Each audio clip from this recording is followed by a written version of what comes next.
नमस्कार, times of Swaraj में आप सबों का स्वागत है और मैं हूं संतोष सिंह।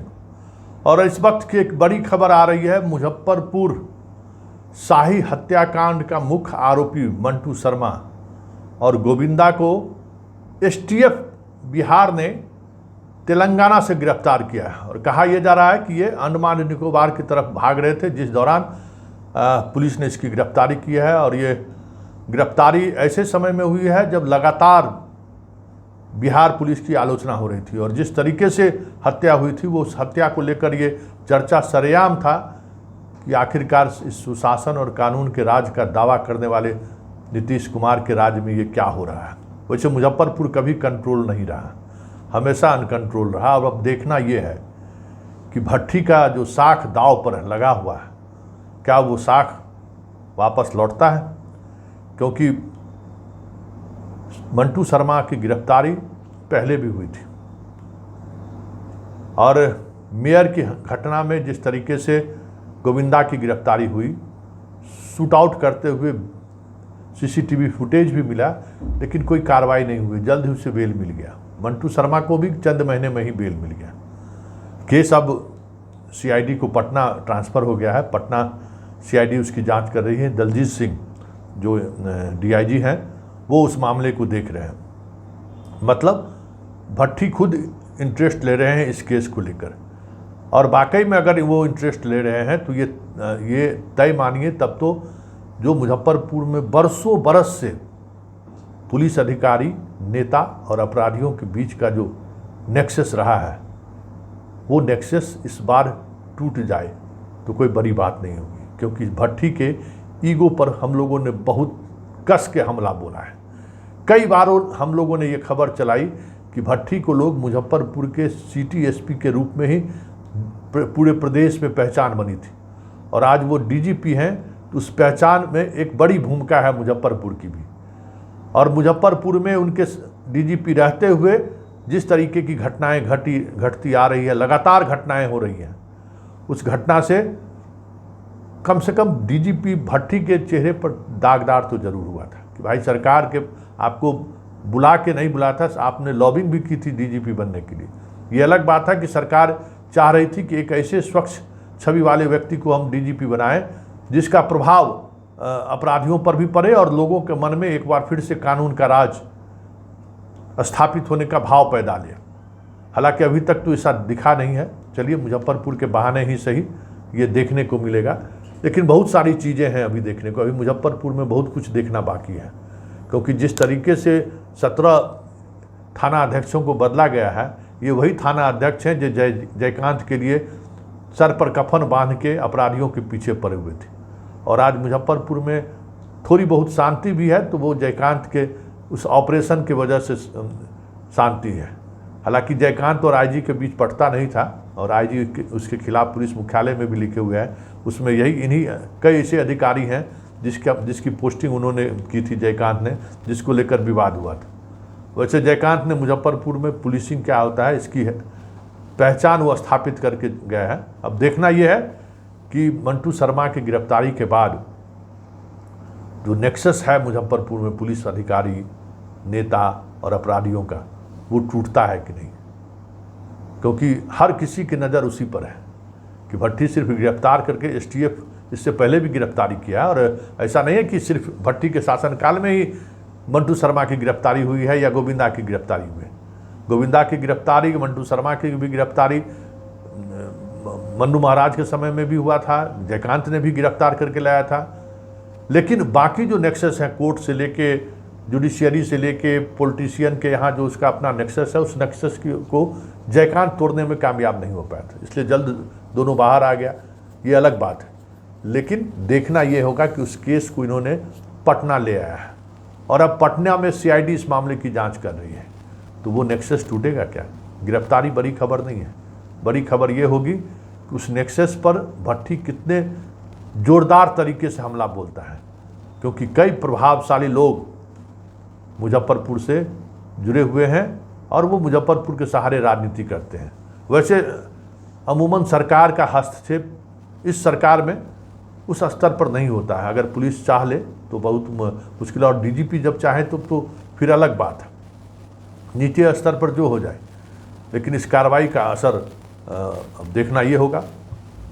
वैसे मुजफ्फरपुर में जो पुलिस अधिकारियों का लॉट है ऊपर से लेकर नीचे तक, ये समझिए कि हर साख पर उल्लू बैठा है। अंजाम गुलिस्ता क्या होगा समझ लीजिए। आईजी से लेके डीएसपी तक जो मुजफ्फरपुर ज़िले में जो लोग पदस्थापित हैं इस समय में, आप कल्पना नहीं कर सकते हैं कि मुजफ्फरपुर में हो क्या रहा है। अब डीजीपी खुद हस्तक्षेप किए हैं, उसका जितना दिन असर रहे, लेकिन मुजफ्फरपुर का स्थिति बहुत मुश्किल है इस समय, इस दौर में बहुत मुश्किल है। और मुजफ्फरपुर जैसा शहर अगर शाम होते होते शहर सूना हो जाए तो ये तो बहुत बड़ी बात है। ये आरजेडी के शासनकाल में भी मुजफ्फरपुर में ये स्थिति नहीं थी, जबकि गैंगवार चलता था। अभी 8 बजते बजते मोती झील की अधिकांश दुकानें बंद हो जा रही हैं।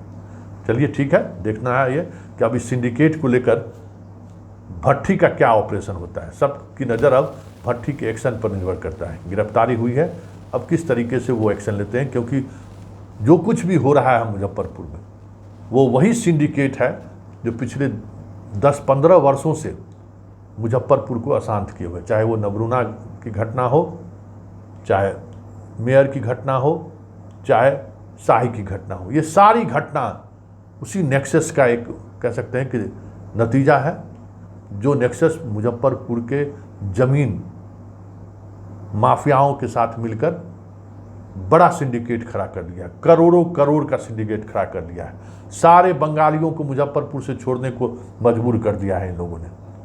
मतलब जो भी बाहरी लोग वहाँ बसे हुए थे, बंगालियों ने कुछ भागना पड़ा है। नवरूना की हत्या भी इसी वजह से हुई, और सीबीआई जैसी संस्था भी नवरूना के हत्याकांड में आज भी उसके हाथ कुछ भी नहीं लगा है। किसने मारा, कौन मारा, इसके पीछे कौन है, वजह जो भी रहा हो। इसलिए भट्टी के सामने बड़ी चुनौती है कि वो सिंडिकेट, जिस सिंडिकेट को सीबीआई नहीं तोड़ पाई, ये समझिए, वजह जो भी रहा हो, जिस सिंडिकेट को सीबीआई तोड़ नहीं पाई, वो सिंडिकेट को भट्टी किस तरीके से तोड़ते हैं, अब सबकी नज़र उसी पर है। देखना होगा कि भट्टी अपने पुराने इतिहास को फिर से दोहराते हैं, या फिर जो चर्चा उनके डीजीपी बनने के बाद सरेआम होना शुरू हो गया था कि अब भट्टी में वो ताकत नहीं रहा, अब भट्टी में वो क्या कहते हैं आग नहीं रहा, जिस आग की वजह से उसकी पहचान रही है। भट्टी डीजीपी बनते ही अपने पुराने तेवर को वो भूल चुके हैं। ऐसे पुलिसिंग हो रहा है जैसे सेना में या सीआरपीएफ में जैसे काम होता है कि भाई डीजीपी हैं तो डीजीपी हैं, उनसे कोई अधिकारी बात नहीं कर सकता है। आईजी से नीचे तो वो बात भी नहीं करते हैं। इसलिए बहुत बड़ी चुनौती उनके सामने में है, और बिहार की जनता का भरोसा भी उन पर है। भरोसा भी पूरी तौर पर टूटा नहीं है, भरोसा टूटने के कगार पर था। ऐसे में ये ऑपरेशन सक्सेस होने के बाद कोई बहुत ज़्यादा कुछ लोग उत्साहित नहीं हैं। उत्साहित तब होंगे जब वो नेक्सस टूटेगा, जिस नेक्सस की तोड़ने के लिए मुजफ्फरपुर की जनता बार बार आवाज़ उठाती रही है।